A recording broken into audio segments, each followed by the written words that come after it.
kind of even get a feel closer to the water. You got a nice overlook right over here where you can kind of see back.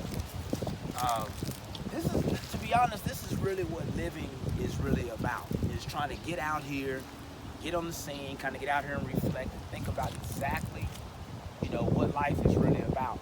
And the reason why I love nature, and you see me coming from a nature perspective, is because there's nothing like it.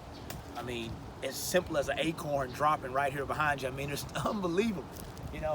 Where do you get that type of excitement and energy to be outside with nature, take a look at it, take a look at everything that it produces and not think about yourself?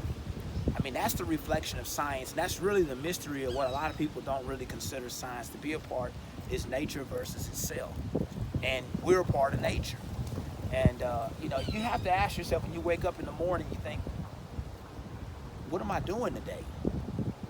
Then you walk outside and you see things already doing exactly what they need to be doing, and nobody's instructing them on how to do it. So you already know we have the excuse if it doesn't get done. It always starts with you.